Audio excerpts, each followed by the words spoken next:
Hello ladies and gentlemen, and welcome to the Nerd Herd Comic Book Club, your number one stop for stellar reviews of volumes, arcs, or stories that us or yourselves choose.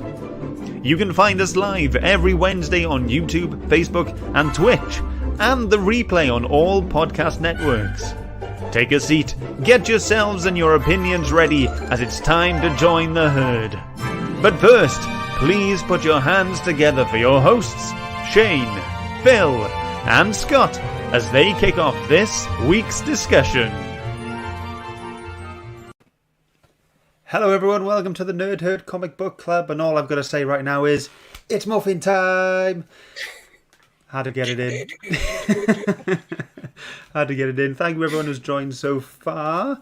My name is Scott, and I'm joined by the boys as usual. I got Shane up here. Oh, hoi hoi. And I got Phil over there. Hello. Yeah, everyone in the comments quickly say, does Phil look like a Zeo Ranger, or does he look like a Star Trek, someone working on for Star Trek? I can't remember. Never wearing this t-shirt again. It's white, so it would be the medical bay of the Enterprise. That's true. Oh, it's like the least interesting bay.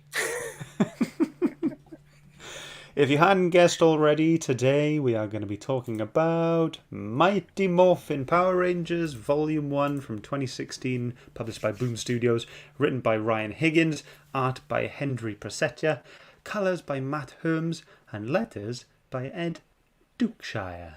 Or Dukeshire. Dukeshire sounds fancier, doesn't it? Yeah, very fancy. Yeah. But before I get on to a synopsis, let's have a quick look at who's here. Guys, surprise, surprise. Comic Book Report is in early, very early. He sent this message 20 minutes before the show. He said, let's go. Howdy, howdy, everyone. Howdy to you. Thank you very much for joining. Triple G, go, go, nerd herders. Someone had to say it, and you did. Thank you very much. Martin's here. Even all, it's Morphin time. Indeed it is. Connie, it's Morphin time. Let's go. Everyone, this is great. Dominic saying, on time. Yeah. Sorry, I just completely blanked. Connie says someone working on the Star Trek. Yeah, I can't remember what the spaceship was called. Never mind. Branded One Archers here. Hello, everyone. Hope you're all having a morphinomenal day. Oh wow, that was great. We are definitely. Kevin's here. Evening all. And did I say? Is this Ryan Higgins? Who is Ryan Higgins? Have I written Ryan? It's Kyle Higgins. I'll change that in a minute. Thank you very much, Connie. She's made me aware of that. And Rob Byrne is saying, fantastic read. Love this series. Awesome. Thank you for joining. You had one job, Scott. One job. And mate, I've got a job you do. I've got a lot of hats on, right? Okay, let me just take this away, right? Phil, while I'm doing that, would you mind kicking us off, giving your initial thoughts on the book? Would you like to tell us about the book first? I'll tell you the synopsis as well. There we go. I've changed that now. It's Kyle Higgins. So, let me tell you what Mighty Morphin Power Rangers is all about. Okay, so this volume focuses on Tommy, because after he escapes Rita Repulsa's mind control, Tommy the Green Ranger joins the Power Rangers to combat the onslaught of evil attacks plaguing Angel Grove. Any semblance of a normal life is gone for Tommy now, but with his newfound family, there lies hope for a brighter path. But for Jason and the rest of the Rangers, that path won't be easy. Adjusting to a new teammate has its own set of problems, leaving Trini, Zach, Billy and Kimberly wondering how to handle a new and sometimes dangerous and unpredictable Ranger. Very well done. Here we go. So, excellent lead on. Now, Philip, could you kick us off with initial thoughts? Okay. My initial thoughts were, you can't underestimate nostalgia. And this book brought back all the, what's the word? What did the kids say? All the feels of what it was like to enjoy Power Rangers back in the day. Like for young people watching or listening, before streaming was a thing and you could literally watch anything you want whenever you want to watch it, you had to rely on a thing called a TV guide, a schedule. And I had to record, the VHS videotape, record every morning on Sky One, the Power Rangers episode. Yeah, take it to school, the videotape to school, and after school, go to my friend's house, watch it, love it, and then after that, go into the street and do the whole hiya kicking thing, And it was great. Absolutely loved it. With this book, that brought back some of that in a way. The story, to be fair, wasn't strong. It was quite, I mean, a lot of teen drama, well, melodrama in the book, of course. But yeah. First thoughts were I enjoyed it. I had fun. The art was stellar. It was really good. But it has issues. Yeah. Considering this was like a very nostalgic book and it was all, done in the 90s and all that, I thought they did really well at keeping it, keep giving it that kind of 90s feel, but then bring in smartphones and all that kind of like slightly modern technology into it, and it didn't feel, forced or out of the loop kind of thing. Hate the use of smartphones in comics. I don't know why. It's almost like they're trying too hard to bring it into modern day society. Like they're really trying to do it. They're teens, mate. So, and they're always on their phones. These teens these days, bloody teens. Yeah. Okay, Shane. I'm torn because obviously I love Power Rangers and I mean I bought it when it first came out, but I hate Tommy. I absolutely despise Tommy in all forms. Green Ranger, White Ranger, good, bad. I've never liked Tommy. So I was disappointed that the first volume focused so heavily on him. That's why I enjoyed Go-Go a little bit more, because it was like pre-Tommy. But I mean, I loved it. This book was for me. This book was for someone who had watched the original show and had grown up into an adult, and this book feels like the adult version of what I used to watch when I was a kid. So yeah, it was great. Yeah, I mean, that's one of the problems I have too. The fact that this book is very much directed towards people who watch the show. Like, it doesn't start at the start. It doesn't start at the beginning. It starts after a pretty big thing with the introduction of the Green Ranger and his kind of seeing the light and joining the Power Rangers. It starts at this point, where in the show, like, that was very much a big thing to watch. So for new readers, it's not hard to pick up, to be fair, but at the same time, you want to see that story. You want to see the evil Green Ranger, because he was a tough one to beat, to be honest. Well, I mean, Jason could take him on his own, just saying, but okay. Just saying. Comic Book Report is saying, I've been so curious about this series. I've heard great things and I've enjoyed what I've read. And he says he's excited for our coverage, and he hasn't been able to read yet, but he's heard good things. He likes Higgins on Nightwing. Ryan or Kyle? Which one? Clearly Ryan is the better one. I have no idea where I got Ryan from. It must have been in my head or something. Wednesday Spawn is here as well. Hi, thank you for joining. Yeah, I was thinking about this, reading through, like, in terms of the nostalgia, and this is great for anyone who watched it as a kid or has knowledge on Power Rangers prior to reading this, because, it does lump you in quite quickly. Like, it assumes a lot of stuff. But for anyone who is watching this or listening to this and is new to this or has wondered, is this a book for me if I've never watched Power Rangers? Stuff does get explained now and again throughout the whole story. It's a massive story. Like, Mighty Morphin Power Rangers is 14 volumes long. I think it's like 54 issues. And then Go-Go is 9 volumes long, isn't it? That's 36 issues. So there's loads of stuff to get through, but it's awesome. I felt like it was quite consistent all the way through. But we're focusing on Volume 1. Yeah, I digress.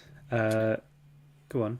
I have a question to ask about the whole Go-Go things. I think I have asked you that before in the past about this. Like, I want to pick up the deluxe hardcovers off this series. And I remember you tried to explain, like, where Go-Go starts and at what point MMPR jumps in. And so is the Green Ranger saga, or the evil Green, is he part of Go-Go? He's part of both. But I mean, like the evil Green Ranger at the start of Go-Go, and then this happens. Like, is this like the volume after Go-Go? So Go-Go is basically a prequel to all of Mighty Morphin, isn't it, Shane? Oh, all of it, the whole lot. Yeah, but because of how events turn out, sometimes overlap and stuff like that, and it's quite cool to read. But if you do want to read it like timeline order, you start Go after you've finished Volume 4 of Mighty Morphin, and then you pretty much go Volume 1 Go, Volume 5 Mighty Morphin, Volume 2 Go, Volume 6 Mighty Morphin, and you keep going like that forever. Why do they do this to us? Because they know we'll buy it and we'll read it, and one on top of the money. I loved Go, and I stopped reading the second Tommy came into the book. So I was like, yep, done with that. Thanks very much. I enjoyed the issues up to then. But this, like I say... I don't get your Tommy hate, by the way. I don't get it. I can't stand him. He came in... it's the same reason I don't like him in this book. It's the way he's written. He's arrogant, he's hot-headed, he's angry, he's dismissive. He thinks he's better than he is. And, when he came into the show, everything's centered around him. And it started to be the Tommy Oliver show. And it's like, that's not what I want to watch every week. I want to watch the Power Rangers. I don't care about this guy with a ponytail that just likes to wear a green vest top all the time. I don't care. He doesn't have a ponytail in the book, though, does he? He's got long hair, though. He's getting there. There. Do you just detest everyone with a ponytail and a green t-shirt, even though it's not Tommy? Is that the two big reasons why you don't like Tommy? Well, I mean, obviously, anyone with a ponytail, any man with a ponytail is unlikable instantly, aren't they? Plus, when he goes to the White Ranger, he wears white vest tops instead. Yes. Yeah, it's an and very unwritten rule, baggy trousers. You have to wear the colour Power Ranger you are. That's it. Yes. Yeah, of course. Okay, so art-wise, I thought this was very great to look at. But because I've read so far on, and I was so used to, Dan Mora's done a bunch of the Power Ranger stuff, and I can't remember the other person who's done some of the other side. You don't see Hendry Prasetya for long, doing the art for the Power Rangers stuff. So it was coming back to read this was awesome, and not that I'm saying any of the art was bad, but I did. It was a pleasant experience to go back to this. Yeah. To be fair, the art is very good. What I will say, the character designs and the swords look amazing, but the actual people, the faces, they're just kind of generic. Yeah, that's exactly my note. Plain and simple faces, yeah. But when they're in their Power Ranger suits, they look fantastic. Brilliant. The Zords look awesome. Yeah, Zords are amazing. One thing I actually really enjoyed about the art as well, and it fixed something in my mind I always kind of hated about the Power Rangers, because, again, when you watch the TV show and you see Tommy and you see, Jason and Zack, they're all, athletic looking and muscular. But the minute they put the suits on, they were just skinny. The close really them, honestly. It just didn't look right. Wait a minute. I know. But spoiler. With this, whenever they do the whole morphin time, they look like superheroes, muscular and athletic, they could fight anybody, the putties, whatever. And I quite like that. It's just that's how it should have been in the TV show. Yeah, it's nice to see Trini with a female body for a change, isn't it? Because obviously in the Super Sentai, that was the Yellow Ranger is a man. So poor Trini, when she morphed, really? it was a dude that was doing it. Is that the same for the Pink Ranger too, or just no? The Pink Ranger is a girl, hence the mini skirt. But the Yellow Ranger was a boy, so it's nice to see Trini with a nice female form when she's a ranger. I know that. It's a nice fun fact there. Going back to Shane, your point about the whole ponytail thing with Tommy. Connie's saying, I don't hate the ponytail, but I will say I hate this weird early 2000s beard thing he has in Dino Thunder. That deserves more hate than the ponytail. I never got to Dino Thunder. I didn't get past Mighty Morphin. It just got wick after that. I did drop out after Lost Galaxy, came back for Time Force, and then I did drop out for the few of the later ones. Right. There was a great one, 2 or 3 seasons ago, where they could turn into any Ranger. They had little figures that went into their morphers, so they could be a Mighty Morphin or a Time Force. They could be any Ranger they wanted. That was a really good series. That sounds awesome. But the latest ones are a bit lame. Okay. All right. Martin agrees about the faces as well. Just a bit meh. Yeah, I did spot them, and weren't. Yeah, they just as long as you can tell who they are, that's fine, I guess. But yeah, and How much really do you want to be blown away by someone's face? Yeah, but the characters, I mean, they're all very good-looking people in the Power Ranger series. You know, they are all very good-looking. So it would have been nice for the first volume to have the characters look more like them. Because in the back of the book, there is a cover gallery, and there is one cover that's like art, like painted, and it looks just like them. They're in the they're in the control command center, and they're like leaning on the panels and stuff, and it looks just like the actors. And that would have been amazing, I think, for the first volume at least, so you can still get that feeling of that's Zach, that's Billy, that's Trini. And you could tell who they were straight away. You know, for everyone who grew up with it, with the TV show, it's great because they kept them looking exactly like how we know. And then, you know, it's still great for everyone who knows what they look like. Kev says he liked the art, didn't like the page layout and storytelling. I did think it was quite busy with some of the panels towards the end of the volume, especially when there was that kind of disagreement between Jason and Tommy. It was dense. But in a way, I'm happy for that because I'm glad they didn't just skim over it and they made it into the big issue that it was. Didn't skim over things. But he also agrees with the faces thing as well. Do you want to share our pages? Mm-hmm. Yes. Okay, cool. So, Phil, I've got two for you, mate. Yeah, I'm sure we'll show them both. Yeah. Both? Okay. So your first one then? So, again, this is quite early on. This might have been part of the prologue issue, I think. Issue 0, and it was just, this is the first part you see the Morphin and the songs in my head, the excitement, the kind of energy that I'm just, this is so cool. And just to see them all kind of doing their whole Morphin thing and Mastodon and Pterodactyl, whatever else, and then that's the Power Rangers. And I mentioned before how athletic they actually look and actually strong they look, which I really appreciate and really liked. Even like the background of the panel where you can see them all inside the morphers, that's exactly the same as how it was in the TV show, and it's so nice and so just great to see that it's all being kept to. Yeah, you know, the original stuff. I do wish they were in the same order as they morphed down here, though. Oh, I did notice that. Shane, don't ruin this for me. In each panel there, they change. Yes. Every single one. Oh. Yeah. And I'm pretty sure Tommy morphs first.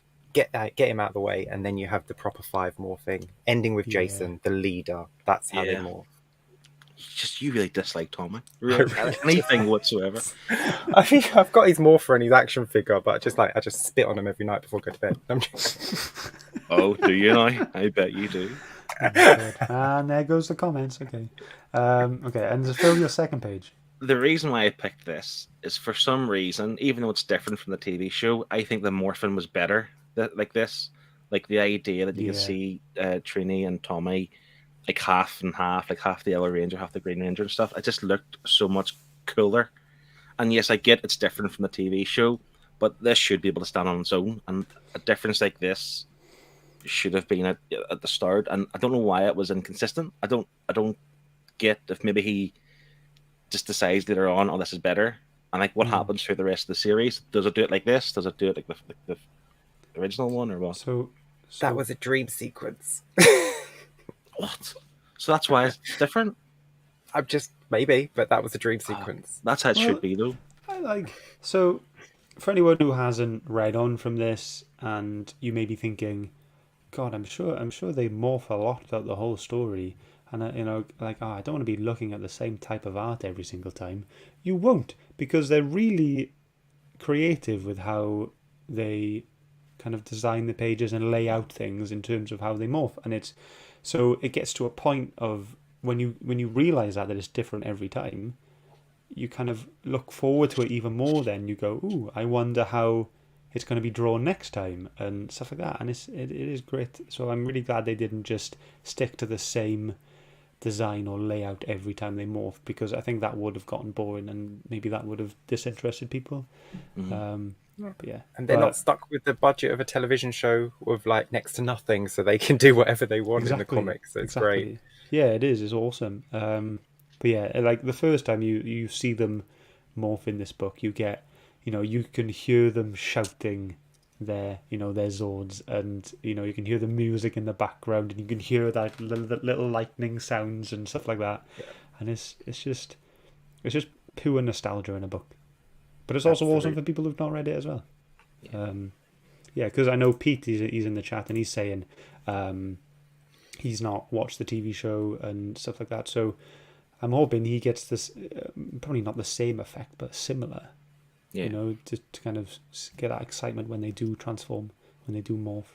Yeah, seen his comment, to be fair, and I think he was asking, could you just jump into this? And I think you can. It's not an overly complicated story. Bulk and Skull explain what happened, don't they, at the beginning? So yeah. They're like, oh, here's what happened off screen. On screen. Here's what happened in the TV show. Now you're up to date. Let's get going. Yeah, so that was handy.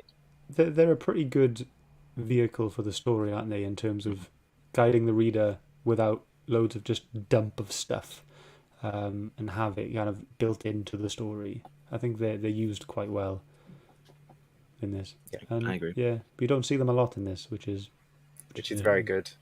Yeah. I was gonna say it's a bit of a shame. Like I know at the end of this you get that like massively like cheesy looking story.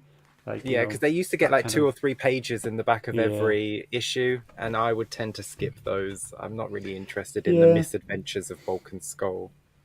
Right. Me neither. Okay. And I can still hear their little jingle that they played in the TV show whenever they appeared. The weird bells and klaxons and weird like stupid clown music. Oh yeah. Okay, I'll go onto my page. I picked this page. This brought back so much for me. Again, pure nostalgia, and it was awesome. When he puts the putties into the machine, I kind of again heard the kind of like the train sounding noises and like the steam powered kind of stuff going on, and like the choo choo and like and all the kind of just all that kind of stuff, and it was brilliant. And just seeing them put the the clay, the putty things in, and then obviously the next pages after you do see the full creation, and I love the detail on it as well. But for me, like we've had loads of pages sent in, so I didn't want to pick some fantastical looking one. This just screamed nostalgia for me, and really just sent me back for a couple of minutes. I loved it. And how threatening does Rita look? Like she looks so much more threatening in this book than she ever did on the TV show. Even though it's essentially the same design, like obviously the only thing you see different is obviously the actual literally the eyes and the mouth and like the face features. But like you're right, she looks a lot more menacing, and don't cross Rita. Again, in the TV show it was almost comical. She was a bit silly at times. But this, she's threatening. Definitely, and so Shane, you have picked the same as some of the viewers' picks, so that's why I've left you till last, so we can kind of lump you all into one. So here is your page, and this has also been chosen by Connie and Branded One Arch.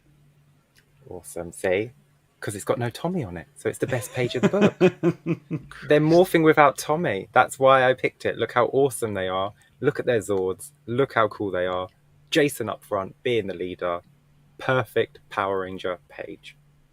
The 3 Ps. It's a stunning page. I love the Zords at the bottom. That's what does it for me. All the eyes there, and it just looks like shit's about to go down. That's the kind of vibe you get, and it's so cool. Connie's reason for enjoying this, she says, it's very nostalgic of the series. Her favourite part of Power Ranger episodes was when they morphed, so it's probably the same in the comics. That's what Connie said there. And Branded One Archie said, this is my page pick. I like the showcase of who is what Ranger and their Zords. Why does Jason's neck look like it's missing from the second panel, like where he's calling for the swords? In the middle. He's leaning forward like that. I thought he was looking up. Oh, yeah. Oh, reaching up, yeah. Yeah, he's like, there. So that just looks a bit strange because, Yeah. Well, he's looking up, so that should clear it up for you. I mean, what else? It doesn't. Okay, so we had a couple more pages sent in. So we had this one from Kev. Nice. Looks great. Kev says, so I like the top panel with the Dragon Zord and the T-Rex Zord facing off against each other.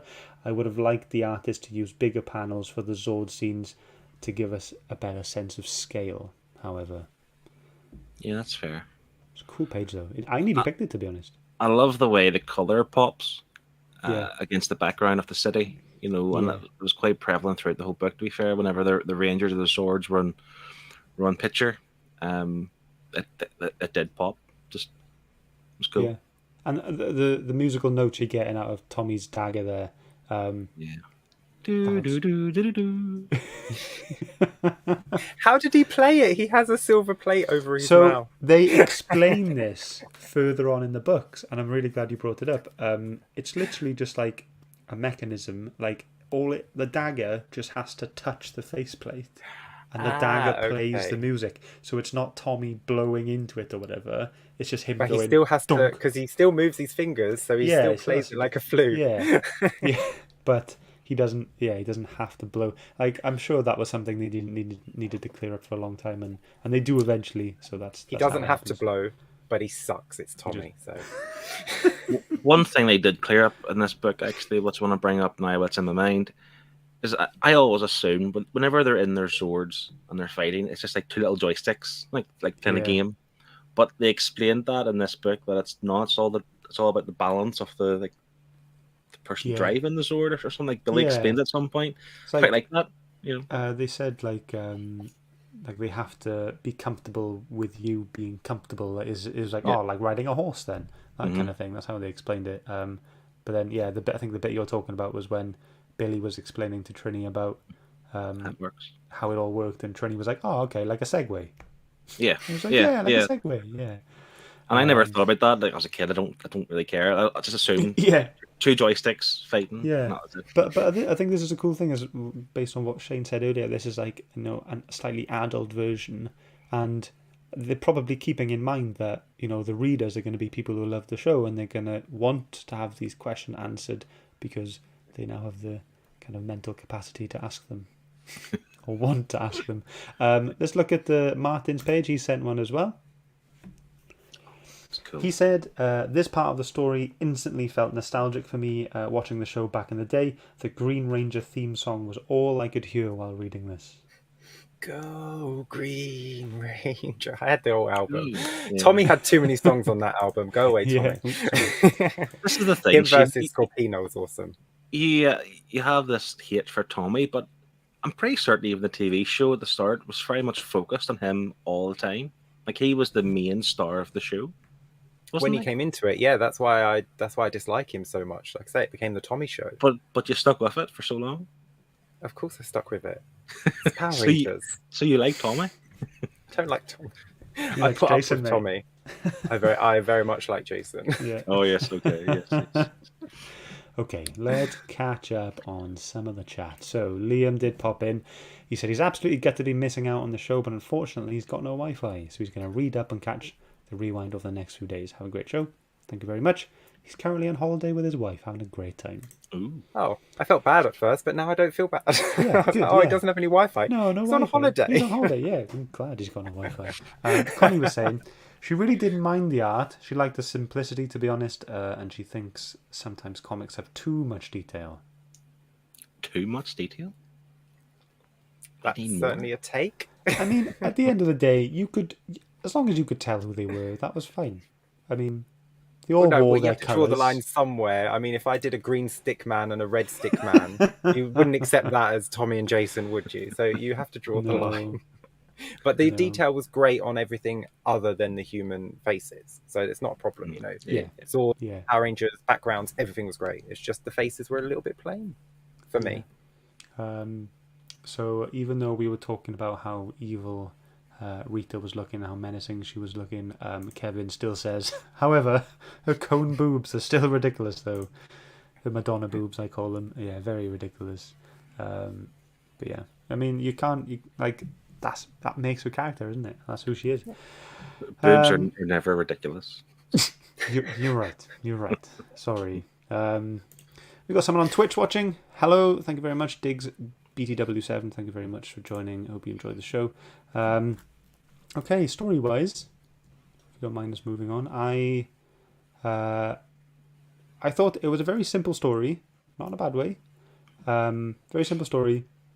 But it was very, very well fleshed out. In terms of all the teenage drama and all this, the kind of mid scenes, stuff happening between the main stuff, and then all the action as well.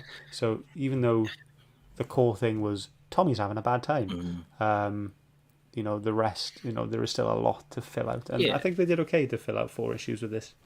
I agree. Like, I mean, there was some parts that I didn't really care for, like if Billy having a lot of self-doubt of being a ranger, and Trini having to comfort him a little bit, and it's like, I get maybe they're maybe giving him some sort of what's the word, like screen time, like you want to put him in the book somehow, because he was very unimportant pretty much the rest of the story, wasn't he? And he is a kind of character that he's not that important, so that's why they're doing the story. Like, you are really important. We really like important. You. But it's just like, and then obviously you had the sack and Jason kind of distrusting Tommy, which is right. I just can't get past the idea that this shouldn't have been a volume 1.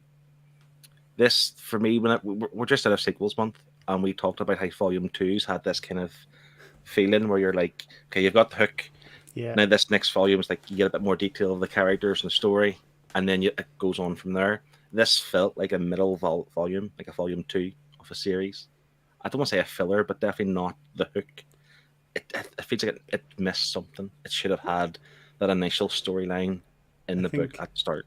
I think it's like the fact that you already love Power Rangers, and you've watched the TV show and you know all this stuff. You're already hooked. I think, and they probably don't need to, rewrite, the origin of how all this happens, because they've already got that fan base and there's the money. So, but the comic should be able to stand on its own. I think it should. That's I agree. right. You can't just say, "Well, this is for people that watch the TV show." No. Someone who has never seen the show, like Pete, should be able to go into the comic book shop, pick up volume 1, and it should start from Zordon picking 5 kids with attitude. He goes and I would have gets loved to his have kids, seen that. turns them into the Rangers.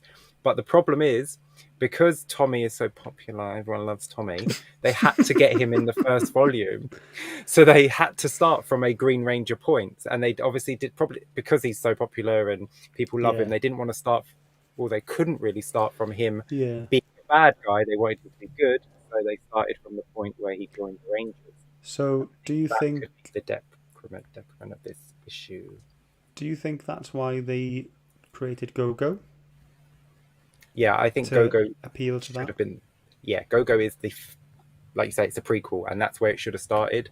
But Tommy being Tommy, and everyone loving the Green Ranger or the White Ranger, he had to be in the book, so they started with that, and then I think maybe listened to fans or just felt they wanted to tell the prequel story and brought out Go-Go. Yeah. I would suggest anyone who wants to jump on this book should read Go-Go first, because that is pre-Tommy, so it is the early. I think it starts off like a week after they're the Rangers, so it's really early on. Isn't it called like a rival day or something like that? Is that they're talking about like the first time they saw the Zords and So I would start with that and build up to Mighty Morphin. See, it's tough because of how the events intertwine with each other. Because you've got Shattered Grid, then you've got Necessary Evil. Like, Beyond the Grid is just Mighty Morphin, but Shattered Grid, you need to read them both and in order. Yeah, so if you read Go-Go up to Tommy's arrival, so the issue that Tommy appears, then you can go back and read Mighty Morphin, because he was a bad guy and then he's a good guy, and then you can go back. So do that. Start with Go-Go up to Tommy's appearance, and then Mighty Morphin up to Shattered Grid, and continue from there. Yeah, I agree. That sounds good. So Bradley One Archie says, sounds like I need to go pick up Go-Go. Yes, but follow our advice.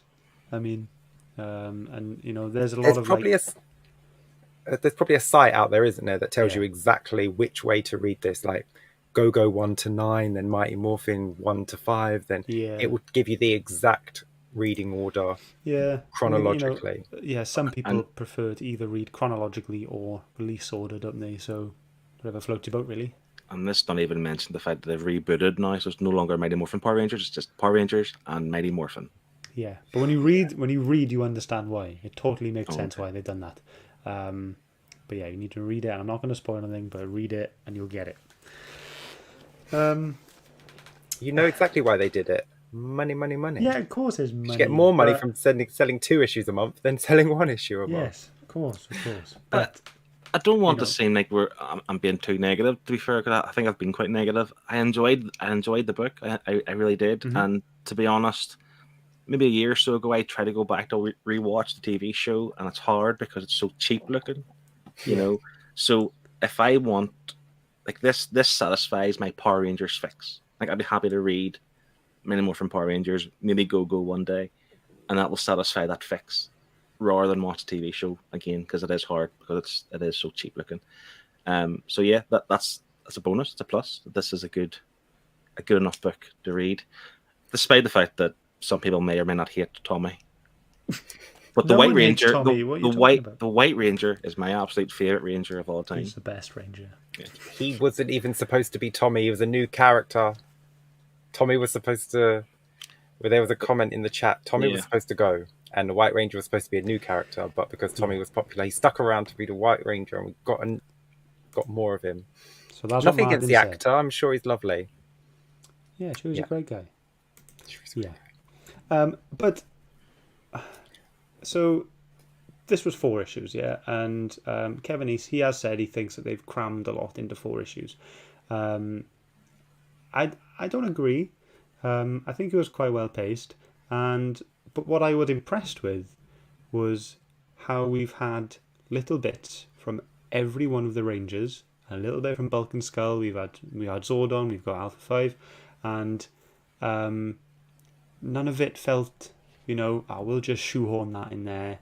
We'll just do that. And we've had a really good initial insight into each of the Rangers. There's not too much depth, but you get a little bit of a niggle in terms of their insecurities, who they trust, who they don't trust, and stuff like that. So it's a really good start in kind of, they have laid down the foundations of who they are as people, and they're not just Power Rangers, they have problems, they're teenagers, they have their insecurities. And I think they've done it really well. Yeah. Yeah, I very agree. melodramatically, but yes. But I agree, yeah. As much as it is a Tommy-heavy story, everyone did get something to do, which I appreciate. And I really enjoyed the Rita part of it, where she wants her powers back. She gave you these powers to destroy the Power Rangers. You didn't do your job. Give me my power back. And he's like, no. She's like, well, then I will take them back. Yeah. So she's like trying to get the Zord back. Like, it makes sense. Her motivations make sense. She's not being spiteful. It's not just random monster of the week. She wants back what she has given to Tommy and refuses to take no for an answer. Scorpina is such a badass. How cool is she? Yeah, she's great. Tommy didn't stand a chance.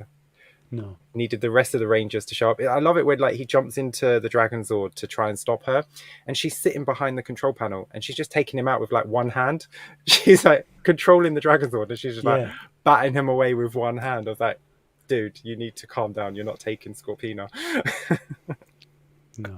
I quite like the idea that from what I remember of the TV show, she was very underutilized, and it was very much Goldar. I barely was remember. used. Yeah, all Goldar. But it basically for this volume, it basically flipped.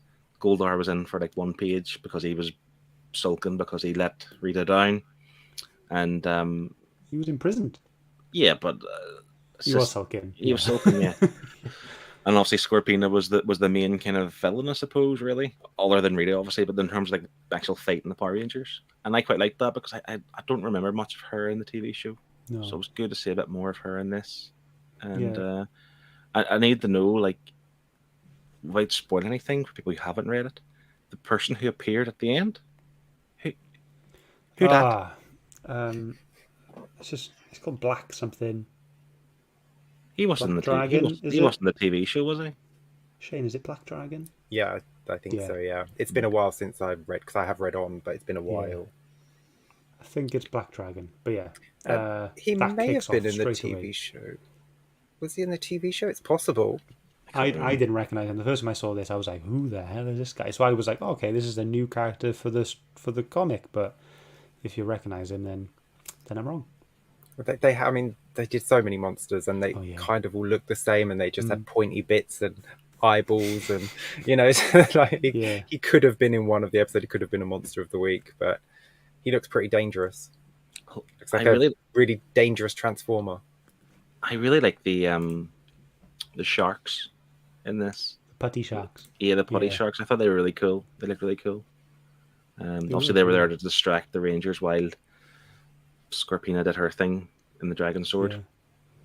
Yeah. So, what did you feel about all of the emotional stuff and all the emotional and mental stuff that Tommy was going through? What did you think of that? Yeah, didn't care for it. If I'm being honest. Even though that was the main part of the story. Yeah, that was the thing that kind of let me down a little bit, because like Shannon mentioned, like you understand Rita's kind of motivation. It's her toys to play with, her magic, her chaos, whatever it was called, chaos crystals or something. Like, it's hers, and she wants it back to open this portal. So like this whole idea of him kind of again brewing and sulking and just kind of being on his own and dealing with things himself, like, get over yourself, wee man. Just considering we're in a time now where mental health is like at the forefront of everyone's mind, and like, don't turn this right that I'm somebody talking about mental health, but that's what it's about, though. It is like he's in his head, and this was all like, because you see it, like he goes, "I'm letting you do this to me," isn't it? When you got Green Rita there, and then he ends up kind of he snaps out of it. Yeah, he like stops giving her the power, and that's that, and that's a big thing for like mental health issues. Yeah, and I understand what they were going for, and it makes sense to me. To me, it was okay. It was done well, because I know how he was in the TV show when he was freed from Rita's control. So he did go through a little bit of this in the TV show, obviously not to this extreme. So for me, as much as I couldn't care less if he's struggle, I don't care, I don't like you, but I think it was handled well. Like, especially like when Rita would just pop up, she was just there, and it was because at first you don't know if she's actually there or if she's in his head. It was done well for what it was.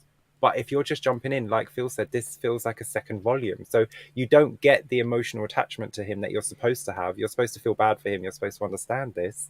And all you got really was Bulk and Skull explaining to you, the Green Ranger took on the Rangers. Now he's not. It wasn't enough to make you feel anything for the character. And it must have been hard for people buying this in single issues at the start, because Go-Go doesn't start until like after issue 16 of Mighty Morphin. So that's like nearly a year and a half of you getting Mighty Morphin, and then you can go, finally I can rewind a bit and figure out what's happened at these points.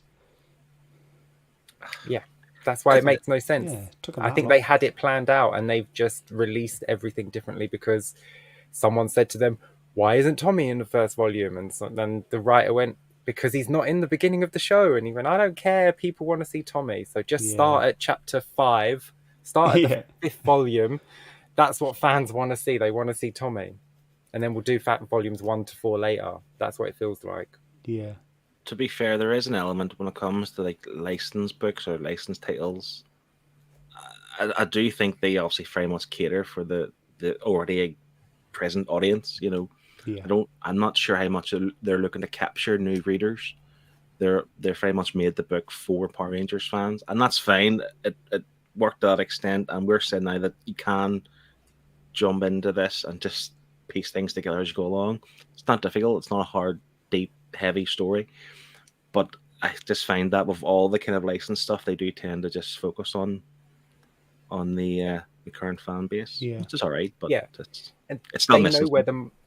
And they know what fans want, and they know how to milk fans, because issue 1 of this is issue 0 is the helmet covers where their characters are holding their helmets. So you got 5 standard covers for issue 0. Okay, so you got obviously red, blue, pink, yellow, black.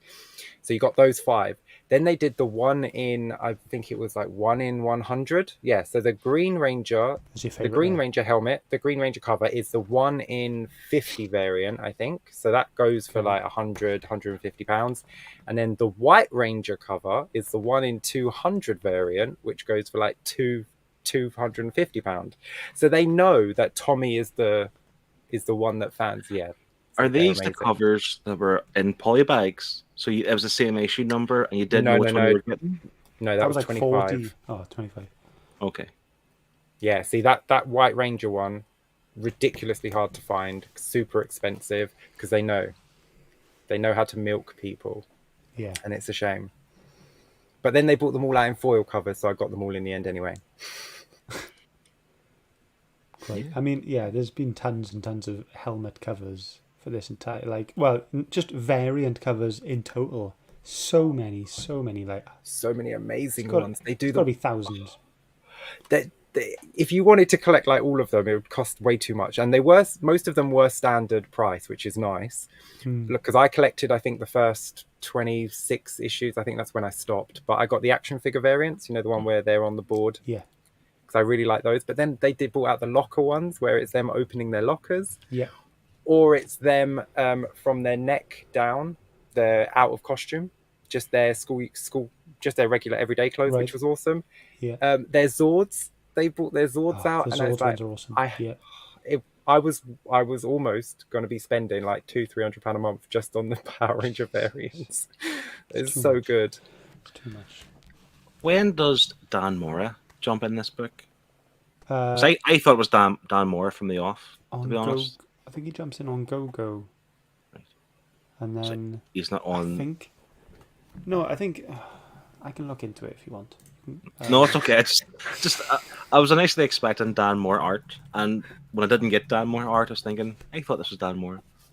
The art's still good, but it wasn't Oh yeah, it's lovely. what I was, imagined it would be. Yeah. So Dan Mora does Go-Go 1 to 12. Does the Ranger Slayer stuff. And I'm sure he does a bit more here and there as well. But that's what I can find quickly. We all love Dan Mora. I mean, he's a great artist. But I was really happy to see this style of art. I know we've said the faces, but we're not here for the unmorphed characters. We're here to look at the Power Rangers. We're here to look at the Zords. We're here to look at everything else. That's awesome.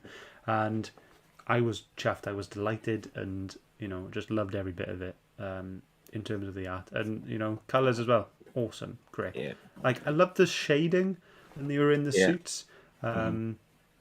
It just made it pop a bit more. It was a bit more defined, and just looked awesome. Another thing I've written down here, and again, it's things you don't really think about when you're watching the show. There was a panel where the Dragon Sword was just sitting on the seabed, not being used. And I never really thought about this before, because obviously they always came from the sea or the caves, wherever it came from. Where do they go? What are they just sitting there? It's like someone who's diving or whatever. They just go up, there's the Dragon Sword. Do you know what I'm trying to say? But the idea that they showed this in the comic is just sitting there in the seabed, ready to be summoned to battle. I thought it was cool. Just showing it in that one panel, I thought was cool. But we don't see where all the other ones are. Well, the pterodactyl somewhere in the tree, or trees, whatever, up the mountains. Yeah. They all come from the mountain, don't they? They all come running out of the mountain in the TV show. Yeah. But I did like that they started doing more with the Zords rather than just coming out and then becoming the Megazord straight away. Yeah. Kimberly saves the cars that fall off the bridge, and Sabretooth has a good fight scene with again, dream sequence. Oh yeah, still counts as the reader. It is cool. Yeah. Was that the dream sequence? It was. They were together. Remember when she was treating him for his? Yeah. Yeah, you're right. But still, it was still cool to see. Mm-hmm. And you also had the Triceratops as well. Then Billy's Zord, dragging stuff back. It's nice to see that they're actually capable of something on their own rather than having to be the Megazord every single time. Because then, if that's the case, why have the individual swords? It's great. Yeah, and it is good to see them actually be used and not just be a foot. You know what I mean? They're not just a leg. You know, it's just like the Or poor Kim, dinosaur-shaped who's leg. just a chest plate. Just the chest. Yeah. That's one of the things. Again, comparing to the show, whenever that was the Megazord, they made the big deal of them coming together, folding up, and the pterodactyl flying down and plotting herself on, and the ears coming out, and the sword coming down from the sky. Like, all that was cool in this TV show, and you didn't get that here. No. There wasn't a sequence or a panel where they didn't show that. Just give me one page or two, a splash page or something or whatever, of just showing it all coming together, then standing almighty with the sword and stuff. You will get one. If you keep reading, you'll get one, I promise. Yeah, but as I say, if they do it in volume 1, you're going to hook more people. Yeah, that's right. Yeah, that would have been my page pick if that had been in the book. Same. I'll show this. Oh, my little Megazord glow-in-the-dark Funko. Sorry for anyone listening on the podcast, but yeah, there we go. I thought I'd show that off. Awesome. I should have got my dragon sword. I can't put it in. I can't even prop it up anywhere. That's okay. Just leave it there. I'll just look at it from here. Yeah. I feel like we're struggling for things to say. Yeah, we're all just showing off toys now, and just loving how nostalgic this is. And I think that speaks about how, even though, like I said earlier, it's quite fleshed out in terms of other bits here and there isn't that much to talk about. You know, this has just been a massive nostalgia trip for all of us and most of the people in the chat, and we're just kind of reliving this and just saying how much we've enjoyed it because of what we've enjoyed as in our childhoods. And essentially this is Tommy's having a bad time and gets in the way a few times, and the Rangers get mad. And that's the story. And yeah, one of the notes I've taken down whilst we've been streaming here is that I have anyway, talked a lot about the show in comparison to the book, which tells me we are relying a lot on nostalgia, which then tells me we're not really into the book and the story as much. Yeah. Do you know what I'm trying to say? Like the nostalgia part is like overruling the story of the book, which is a bit of a downfall, I suppose, really. Because again, the book should be able to stand on its own. We should be talking about the book on its own, and that's it. But I just find that it hasn't overcome that hurdle yet. If there is anyone in the chat, could you just let us know now, if you haven't seen the show and you've read the book, what did you think? And that's it. Sorry, Shane. No, it's just because we have seen the shows, but so how couldn't really talk about this book without talking about, it'd be like talking about Captain America without talking about the Avengers. Yeah. You know, you have a prior knowledge, so you're going to talk about the show. But I would really like to know what someone thought of this book outside of having any of that. But would anyone pick it up? Is this a book that someone would pick up? 5 brightly coloured people in spandex, you know, and Transformers. Like, that's what we love about comic books. Yeah. Well, I mean, you know, I think that the spandex thing is still popular because of Radiant Black. Yeah. That's Kyle Higgins again. It's right. It's his brother Ryan. Yeah. Oh yeah, Ryan Higgins. Yeah, sorry, Ryan Higgins. Yeah. So it, you know, I don't think it's the costumes that matter, because that's still popular. What I will say on that point, Shane, is that so growing up as a kid, it was Power Rangers and the Teenage Mutant Ninja Turtles. Okay, that was my 2 big things as a young kid, and I've read some of the IDW TMNT books, which again there is that nostalgia feeling, but the books by far stand on their own. It's almost like a retelling of it. It's slightly different, and you could easily read the TMNT books and never watch the show, whereas this, it's the opposite. You basically have to watch the show to kind of get a feeling off the book, I suppose. So it can be done, just redo it, reboot it in a different kind of way. But this is very much a carbon copy of the show, really, and that's why we are relying so much on the nostalgia part of it. Right. I will say, if you like Power Rangers and TMNT, there is a crossover comic book. There is, yes. Yeah. There's a lot of crossover stuff. There's one currently coming out, Godzilla versus the Power Rangers, and I so want to get it because it just looks like so much fun. No, I draw the line. I did like the Power Rangers Justice League crossover. That was good. Can I just address a comment from Triple G? Because, you know... Yeah, I want to do that too. He wants to pick up the deluxe of Buffett series. None happening, because they are my whale books. unless you want to spend big money on it, you're not getting it Yeah. anytime soon. Hopefully, So- one day they reprint them. But So the books that are hard to get, the deluxes that are hard to get, are Year 1, Year 2, and Shattered Grid. You're looking at like well over like 100, 150 each, maybe more, right, for them, okay? Then you've got Beyond the Grid, which I got the other day, it's still accessible. Then we got Necessary Evil Part 1, which I got the other day, it's still accessible. And Necessary Evil Part 2, which is out in the middle of August, middle of next month. Then you've got Go-Go Power Rangers Deluxe Book 1 coming out in like October time or November time, and there's going to be 2 of those. get them, get on it. But then you will be double dipping, which is going to be really annoying because the Necessary Evil stuff contains some of the Go-Go stuff. So if you buy Go-Go Deluxe Book 2, then you'll have the same issues in Necessary Evil Part 1 and 2 as well. Money grabbing. I know, but I'm going to get them because me too. it'll look great on the shelf and I can't wait. But yeah, so there's a lot. And I'm sure they must reprint Year 1, Year 2 and Shattered Grid at some point because people are going to want to get them. There was a Boom Studios, what's it called, Kickstarter, and they had them for like $500 for like the set. Yeah. And I was just not a chance I paying $500 for this set. So I'm hoping once they are done and gone and people bought them, they just reprint the other ones, the previous ones, and that's when we get them. So, but you could be talking a year or two, and they're my biggest wheel books that I. Triple G is now overwhelmed. He says, "Bloody hell, sounds complex. Is it not just a nice omnibus?" Mate, just message one of us later and we'll talk you through it. It's mental. Okay. Right. We're at that time now. Thoughts and scores. Let's get to it. Guys, you know the score. Pun intended.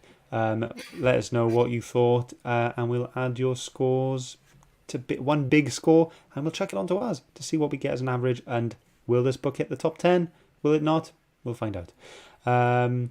So, Shane, if you wouldn't mind kicking us off.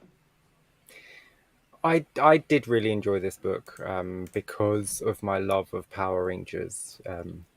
I as you can see, I enjoy Power Rangers, everything about it. Apart Just from a Tommy. smidge. All of them? And apart from Tommy, apart from the 5 Power Rangers, there are only 5 Power Rangers. Okay. But this book feels like it was written by a fan and drawn by a fan of the show. Not just, I mean, you can look at a picture of a character and draw them, but you can't get the essence of the character. And I feel like the artist and the writer got that from everyone in this book. Like you say, even the fact that they put the Dragon Zord under the water and had that scene. Like, so, you know, these aren't just things you make up. You have to know that that's where the Dragon Zord is from when writing this book. So it shows that they have to be fans of the original. And it does feel like this grew up with me. I have the same feeling reading this book as I did watching the 2017 movie. I felt like it was for my age that I am now from when I watched Power Rangers back then. It has grown up with me and I really, really appreciate that. I love the art. The faces are a little bit simple, but I still love it. I still knew exactly who everyone was. And I really enjoyed it. When they were Power Rangers, smashing, Zords are amazing. I could gush over this book. I think it would be mostly nostalgia, like we've been saying, because this is a very simple story, very Tommy heavy, but I'm not going to begrudge it too much for being Tommy heavy, because obviously that's you what really love most Tommy. people want. That's so mean. I would never say something that mean to you, Phil. But for me, I think this could be better. This could have started at the beginning. I enjoyed Go-Go a little bit more. So for me, this is probably, I haven't written a score down. I thought this chat would give me a definite score and I've been waving on and off. But I think for me, I'm going to have to be fair and give this a 7 because I know it's really good, but I know Go-Go was better and I can't take Go-Go out of my brain. Unfortunately, if I could, then maybe this would score higher if I didn't have that. But Go-Go for me is the superior volume 1.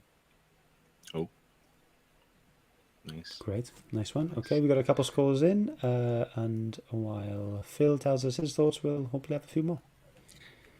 I have been teetering between 2 scores the whole time, and I still can't decide, so I'm just going to go right back down the middle. So basically, like, I mean, again, as Shane said, like the nostalgia part is great. Like you get the feel that you had as a kid watching the show. I did mention before that if I want a Power Rangers fix, I will read this title as opposed to rewatching the show, because I think now it's kind of overtaken the show in terms of like being an older, more mature person, you know. But yeah, it just it it it does let me down slightly because of the whole nostalgia. Like the book should be able to stand on its own and do its own thing and bring in new readers, make you love the book for the book itself. And it doesn't do that really, not for me anyway. The kind of teeny drama stuff, like there wasn't that much of it, I guess, but it's just something that's like, oh god, here we go, this rubbish again. But the fighting stuff, the swords, like she had mentioned, it's fantastic to look at. Script, and I really do, like, I really appreciate the fact that like the Rangers in their suits are muscular. I know it's a big. I've mentioned a few times. Like, I just really enjoyed that. Like, if you think back to the movie back in the late night or mid 90s, they had where the suits were all like proper like combat suits as opposed to like a thin bit of lycra. So much superior, and this book has that in a way. So I said I was teetering between two scores. It was between a 6 and a 7. So I'm going to go right in the middle, 6.5, because I just want this to improve. I just wish we had started off with the Tommy Green Ranger saga at the start instead of like halfway through. Great. 6.5. Thank you very much. Okay, cool. A couple more scores in. I'll go through my thoughts. This hit a lot of nice nostalgic spots for me. Really good fun. But I couldn't help but think throughout, how would I enjoy this if I didn't know anything about the Power Rangers? Would I be lost? Would I be confused about, what's a Chaos Crystal? What's, who's this blue floating head guy in a tube? Like what the hell is all of this? So, but I can only review it on how I felt, and I had a really good time. This is just, this is a time capsule in a book, to be honest, with the addition of smartphones.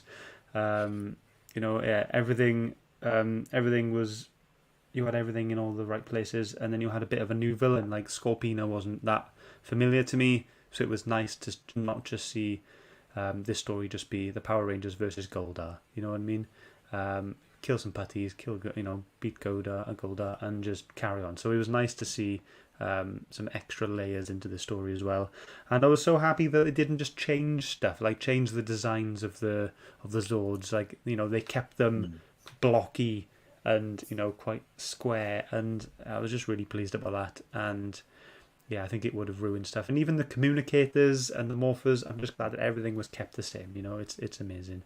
But like I said, the story's simple, and I can't get away from that. And this is a book. A book tells a story, and yeah, it just didn't have the proper grip for me. But yeah, like Phil, I've been struggling between a 6 and a 7, and I also decided to go right down the middle, and I'm also going for a 6.5 as well. Ooh. I think if they had had that splash page with the Megazord coming together, and even I can't remember what the Dragon Sword attached to make the big massive Megazord. Yeah. If they had that, I would probably give it like slightly higher, just because it would look so cool. Right. That's that. Yeah. So there we go. Those are our scores. For you guys in the chat, we've got Connie. She's saying she's going to give it an 8. Kev has given it a 6.5. A good update on Power Rangers. Brandon One Arch, I give it an 8. Good story, villains look great, even Finster would get higher grade, but Tommy annoyed me at times, as did Zach. So he's with you there, Shane. And Martin is saying, I loved it. I love Power Rangers, so this was a book for me. I didn't think the story was the strongest, but I don't care. It was so nostalgic. 8 from me. And we do have Stormcore Collectibles saying hello. He did send me a score and a reason why before, because he didn't think he'd be able to make it. So I'll read that out now. He gave this a 7.5. And he said it was, he went into reading this expecting to hate it, and genuinely only read it because I kept banging on about it to him.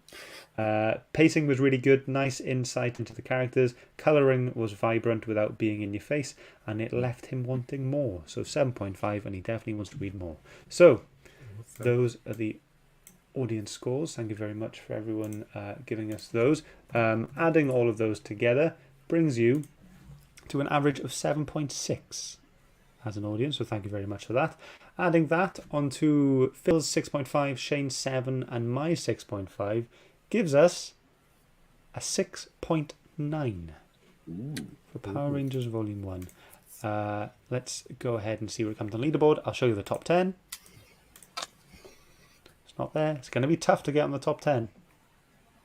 We're nearly up. We're nearly done. Maybe next week. Now. Maybe next week. And here is the rest of the leaderboard as well. So we got 6.9. So that is joint with Something Is Killing the Children Volume 2. 15th place. Great. I think that score, to be fair, is quite good. Me too. Because speaking with you, Scott, I think it was last week before you had mentioned Power Rangers, and you'd said, because we kind of knew about Shane's hate for Tommy, and you had said that there's a part where you push past that, and it becomes, obviously it's no longer Tommy focused, and that's what I'm looking forward to. So I am going to read on for that reason. Cause this is, the start of a huge story that has twists and turns and, complications and growth and, evolution, and it just gets even more amazing. This is a fantastic start, I think, to a book, and it just gets better. So I think 6.9 is good. Looking forward to it. Yeah, right. Let's move it along. Let's go ahead and tell everyone what we've got coming up next week. It's Philip's pick, and he's very excited. Let's have a look.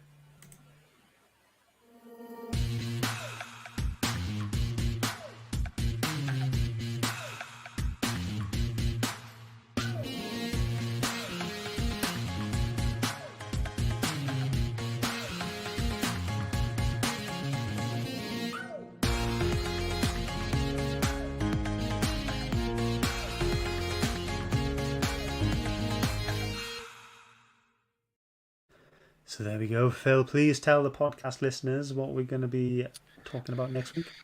Well, if anything's going to topple me off number one spot, it's going to be me. So, we have got the version of Superman. What if he had landed in Russia as opposed to the US? We have Superman Red Sun. Nice. I do like a bit of an Elseworld story. So, a lot of people are looking forward to it. Got Triple G saying, nice pick, Wednesday spoiler, great choice. And Martin as well saying, let's read some Elseworlds. So, should be cool. But yes, thank you very much for everyone who's joined tonight. It's been a blast having you as usual. And all we've got to do now is wave you goodbye. Get our waves out. Bye, guys. Bye. Thank you. Bye, everyone. Love you.